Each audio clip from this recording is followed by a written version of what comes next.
Haven't we been fortunate, though? This is February, and February to us old-time radio fans is famous as the birthday month of none other than that incomparable 39-year-old funny man. Oh, very good. But tonight, we'll bring you two more events that are celebrated this month. President's Day and, of course, Valentine's Day. Our two plays have a connection. Some historians may differ on this, but President Lincoln's first love was said to have been a young girl who lived in New Salem, Illinois, when he was studying law. And this play, written by Norman Corwin, a well-known journalist, American writer, screenwriter, producer, essayist, and teacher, who incidentally just died last October at the age of 101, saw this play as a true possibility. Anne Rutledge, born 1813, died 1835, just 22 years later. She was one of 10 children, and her folks moved from Kentucky to Illinois, where her father co-founded the town of New Salem. He and his partner developed a sawmill and other businesses, and eventually Mr. Rutledge converted their home to a tavern with an addition for guests. It was here that young Abe boarded for a while. At the time, Anne, described as intelligent, beautiful, and friendly, was engaged to a man named John McNamara, who had come west from New York to, as they say, seek his fortune, which he did, acquiring considerable property. He changed his name to McNeil, it's not known why, and he told Anne that he needed to return to New York to visit his parents, and that upon his return they would be married. Time passed. He never returned. By the time Anne turned 22, the loving friendship between Abe and Anne was probably in place, and when she died at such a young age, probably of typhoid fever, it is said that Abe was heartbroken. Years later, after Abe himself had died, a quote from Anne's sister Nancy: "I can never forget how sad and broken-hearted Lincoln looked when he came out of the room from the last interview with Annie. No one knows what was said at that meeting, for they were alone together." At any rate, we bring you now the first of our plays tonight, a recreation of a radio show first presented on July 13th, 1941. The Columbia Workshop presents number 11 of 26 by Corwin. Anne was an ordinary girl, a biodrama written and directed by Norman Corwin and starring Florence Robinson, Agnes Moorehead, and John McIntyre, with original music composed and conducted by Alexander Simler.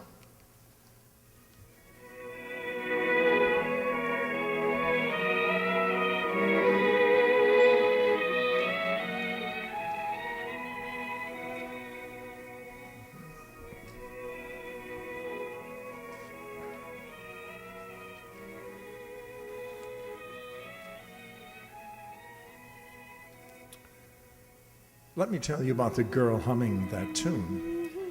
Her name is Anne Rutledge. A long time ago, she lived with her mother and father and 7 brothers and sisters in a tavern in New Salem, Illinois. Her name is familiar to you because a great man fell in love with her and never got over it.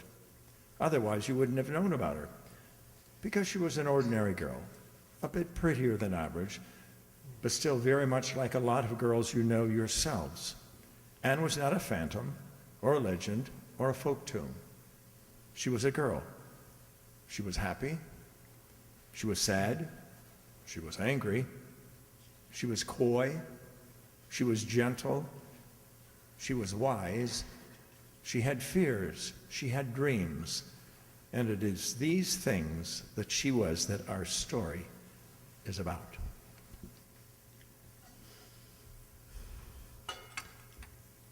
Mother, Yes, Anne. I have an important question to ask you. Can it wait until we do the dishes? Oh, yes, I guess it can wait all right.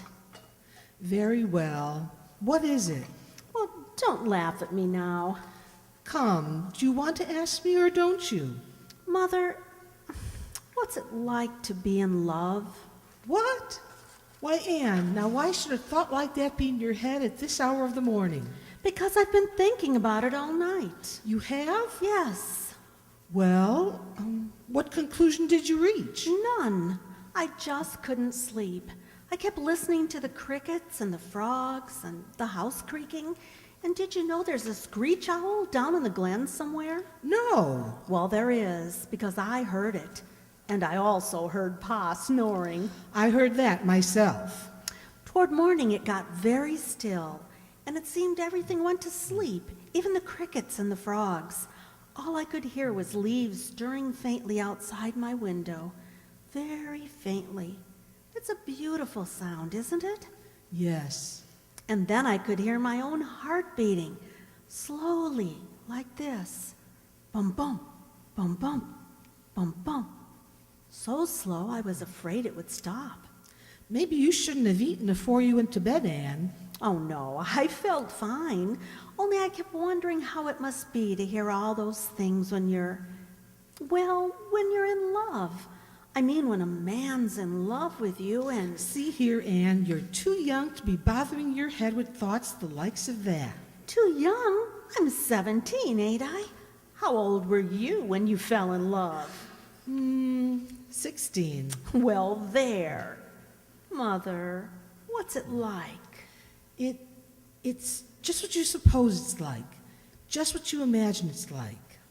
If it's what I imagine, then it's like the way the leaves stirred all last night and the little sounds kept coming from far away. Or it's like how the hay smelled down at the Tuttles farm just after they finished mowing last week. Or the way the sky looks on those clear, clear nights in winter, all bright and glowing and kind of pure, you know? Yes, dear. Like warm blankets and soft pillows when you're all snug in bed and it's blowing a blizzard outside and there are icicles on the window. Is it? Is it anything like that, Mother? Yes, Anne, sometimes. When it's unspoiled. That's the nice part of love. The nice part? But what can there be bad about being in love? Oh, certain things. Certain things I hope you'll never find out about.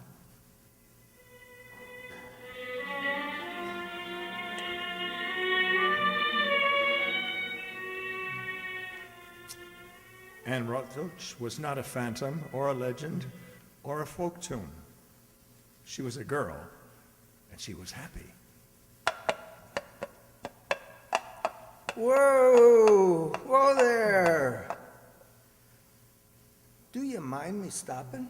Why should I mind? Because I stopped just in order to look at you. Then I do mind, John McNeil. But it's so hard to see your eyes when I'm looking at the road. Why, Anne, you're blushing. Am I? Yes, and it rather becomes you, too. I'm not blushing. It's just the heat of the day. I'm very warm, that's all. Well, whatever it is, you're very beautiful. I'm glad you think so, John. Anne, would you be offended if I kissed you? Kiss me? Yes. No. Oh, well, I'm sorry. I mean, no, I wouldn't be offended. Well, why, thank you. John, want to know something? What? That was the first time in my life I've ever been kissed. Do you want to know something, Anne?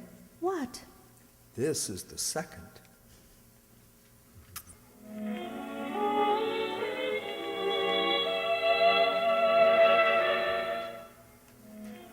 Anne Rutledge was a girl, and she was happy, and she was sad.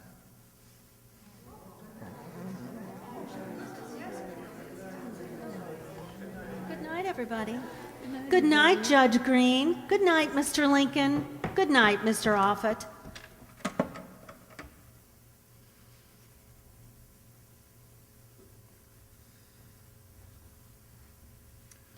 I must say, Abe Lincoln was a funny man. I swear I never did hear anybody tell stories the way he tells them. And doesn't he have to wet his tongue to do it either? He's a fine Christian gentleman, Mr. Lincoln is. Did you hear the one he told about the Lance Aches? And why are you looking so glum about? Oh, I'm all right, Father. Do you mean to say that you didn't think that bear story of Lincoln's was funny? Have you lost your sense of humor? I didn't hear it, Father. But you are sitting right there listening. Please leave her alone, Henry. She's tired. She's all worn out. Well then, why doesn't she go up to bed? I'm all right now. Good night, Mother. Good night, Father.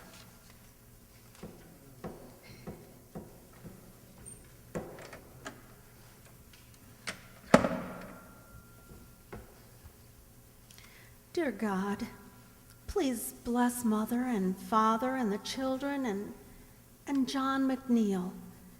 And please make John change his mind and come back to New Salem as he promised me he would, because I'm so lonely since he left. Dear God, make him not like the East. Make him come back to me. I love him so much, so very much.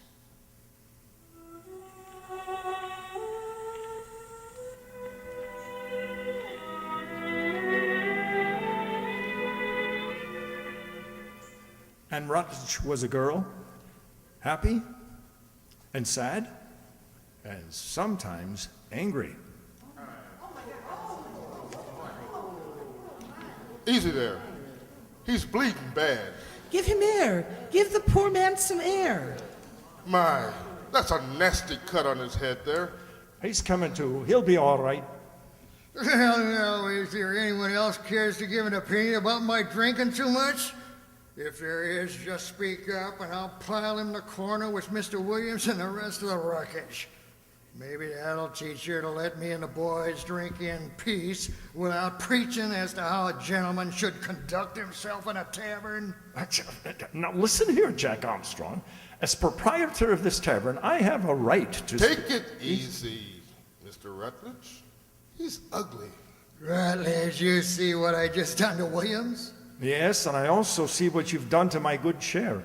Well, I'll break another one over your head if you don't shut up. Just because you can lick everybody in town, you don't have to bully and strut all over the place. I wish I were younger, Armstrong. I'd take you on. Why, you bald-headed old coot, Rutledge, I'll take anybody on. You and young and old together. I'll take 'em in pairs, I will.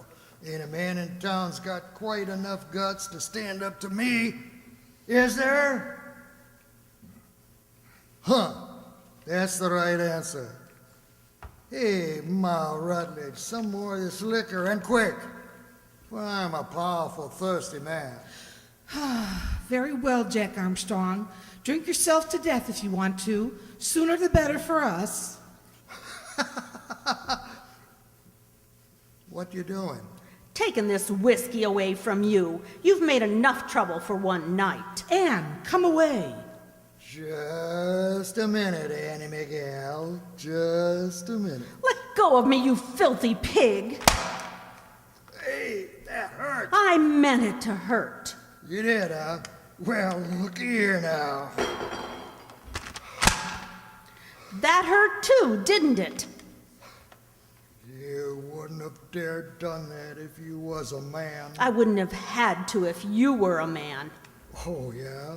Well, no man would dare stand up to me that-a-way. Oh, yes, there would. All right, who? Name him. Have you tried Abe Lincoln? Lincoln? That long-legged, flop-eared donkey of a store clerk? I'd like to see you call him that to his face. You would you? Well, come around tomorrow by the store, right around the middle of the morning. I'll be there, and it will be a great pleasure to see them carry you out.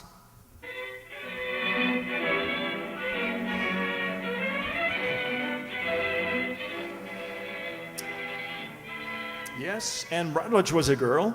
She could be happy and sad and angry and gentle.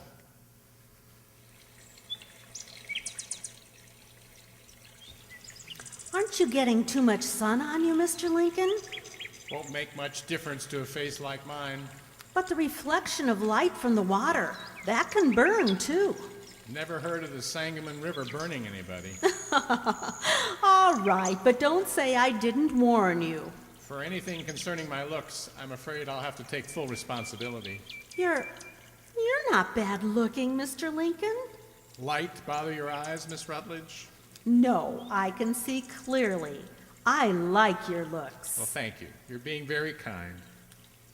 Aren't you going to say anything about mine? I'm not very good at expressing myself on things I feel very deeply about. You feel very deeply about my looks? About you. Oh, I don't suppose I have any right to hope, but I do nevertheless hope that someday I might perhaps be worthy of your affection. oh. But in the meantime, though, I hope you'll just let me keep seeing you and that you'll let me take you for walks and sit down with me again like this on the bank of the river and be Mr. together. Lincoln, Yes. how is your memory? Why, all right, I guess.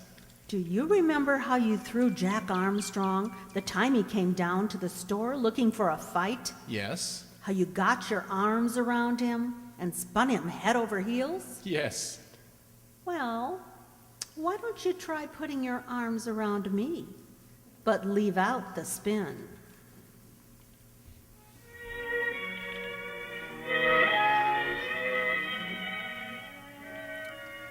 Happy, yes, and sad, and angry, and gentle, and wise. Sister, Yes, Peter. which do you think is the best, a soldier or a sailor? I'm sure I haven't the faintest idea. Well, that's been puzzling me. Very well. Now let me read, please. Sister, Anne, What? do sailors get seasick? Can't you see I'm trying to read, Peter? I only wanted to know. I was only asking. I'm sorry, Peter. I was absorbed in what I was reading. What did you want to know? Do sailors get seasick? Well, I shouldn't think so. Not good sailors, anyway. Why do you ask? I was just wondering what I'd be when I grow up, a soldier or a sailor. I think I'll be a soldier, Why? so I can carry a gun and be brave, and all them nasty old Indians will run away when they see me coming. Come over here, Peter.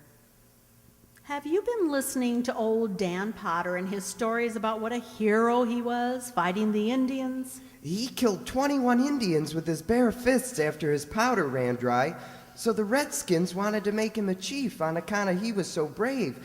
But he didn't let 'em, 'cause Indians aren't to be trusted, and they're no good nohow. Dan Potter is a liar. The only Indians he ever saw are those old trappers who came to trade at Malcolm's store. Get the idea out of your head that Indians are nasty or no good nohow. And anyway, nohow isn't a word anyhow. Yes, but Dan Potter says As for carrying a gun and being brave and making Indians run away when they see you coming, better give that up too. In the first place, only cowards need guns to make them brave, because bravery comes from your heart and not from anything you carry.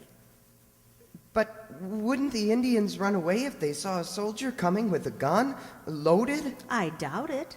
Ask Abe Lincoln sometime about his experiences in the Black Hawk War. He was a captain in the war, but he didn't see any Indians running away from white men.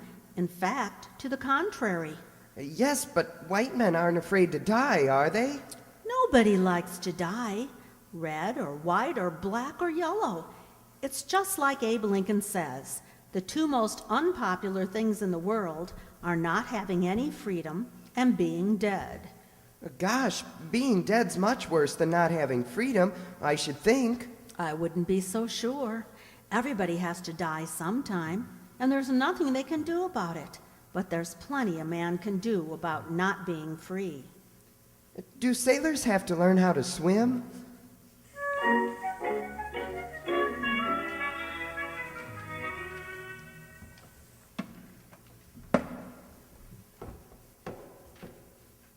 Mrs. Rutledge, Yes, doctor.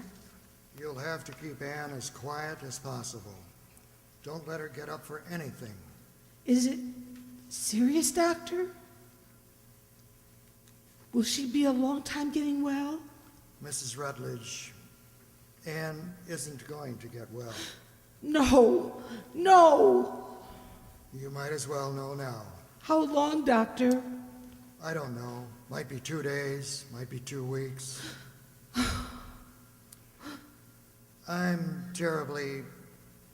sorry. I'm going into her. I've told you nothing. There. Do I look all right? Yes, I'll wait here. Anne, dear, Yes, Mother. are you comfortable? Is everything all right? I feel wretched, Mother. You're going to be all right. Doctor says so.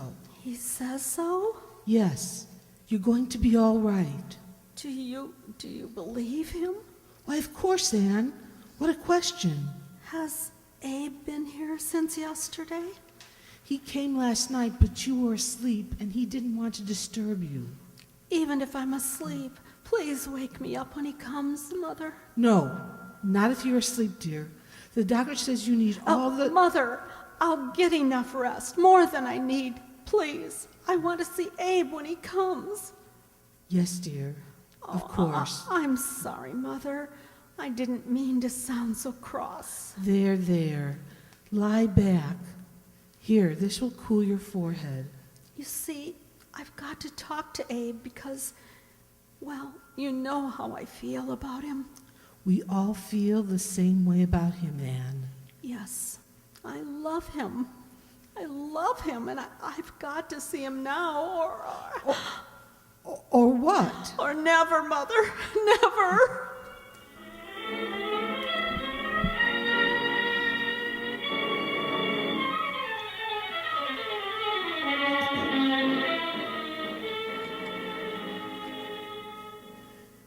You mustn't talk so much, darling. Rest. Let me just look at you and wish hard. Wish hard? Wish so hard that nothing can stand up against me like a tornado blowing the sky right off its hinges. Then I'd wish your fever away. I'd wish... Abe, what are you going to do when I'm gone? When you're gone? What do I do when I'm 80 is out of no concern to me right now. Do you love me, Abe? Why, Anne, God in heaven, Anne, I know. You once told me you weren't very good at expressing yourself on things that you feel deeply about. Yes, that's it. I do love you, Anne. Then go on and be the big man I know you can be. Go on, because it's what I'd want you to be if I were here with you. Be a big man, Anne? I'll never even be a little man without you. I'll be nothing. Abraham Lincoln, I know you. I know you better than you know yourself. You'll grieve for me a bit, but you'll be all right after a while when you find out that grieving doesn't help. Abe, if it's at all possible for me to be near you after I'm gone, if in any way, Oh God. then I will come to you, Abe, I will. And when your mind's at peace, then you'll go back to your books and you'll learn more and more because you've always been hungry for learning. And you'll keep on being sweet and kind and honest and lovable. And you'll be great because you're just naturally made that way. Please, Anne, you're tiring yourself. I don't want to be great. I just want you to be well again. Darling, never mind about me. You get some rest now. You're going to be all right. I'll stay right here by your side. Yes. I am a bit tired. That's right. Just rest now. You won't leave me, will you? No, dear. No, I won't leave you. I'll never leave you. Good. Good.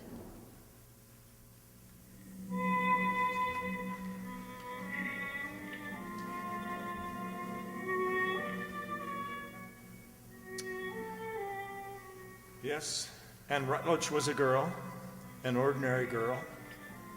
A bit prettier than average, but still very much like a lot of girls you know. And when she died, all that was young and gay and Abe Lincoln died with her. And a sadness came into his eyes that never left them. There were many sorrows in his fitful life, and violence and tempest, and the terrible thunders of a nation torn apart. But never did those brooding eyes forget that little graveyard on the outskirts of New Salem and the tavern girl who rested there, Anne Rutledge.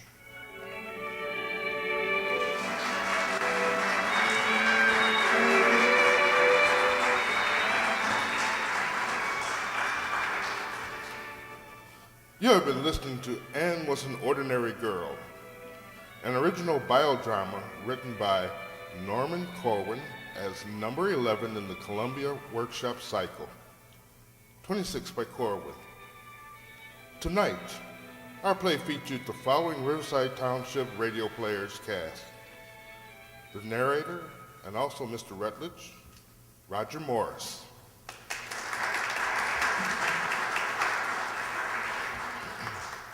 As Mrs. Rutledge, we have Sue Kaczynski.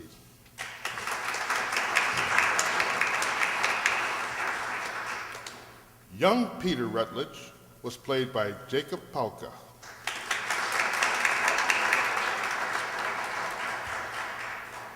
And taking on the role of Anne herself was Judy Marsh.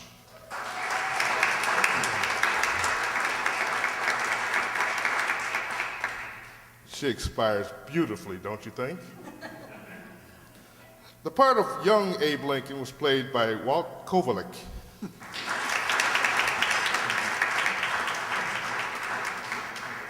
Others in tonight's play were John McNeil, otherwise known to us as Jay Summerfield.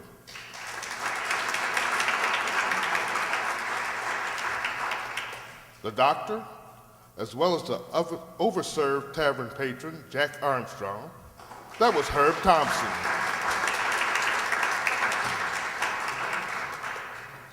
Mr. Winthrop, as well as your announcer for tonight was, and continues to be, yours truly, Andre Dixon.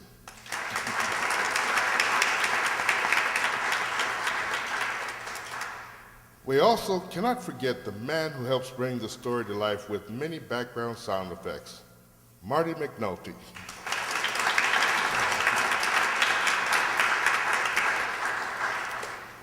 Please stay tuned to your radio now as your local station prepares its second presentation for tonight. And trust me, by no means will it be called a biodrama. Ellie?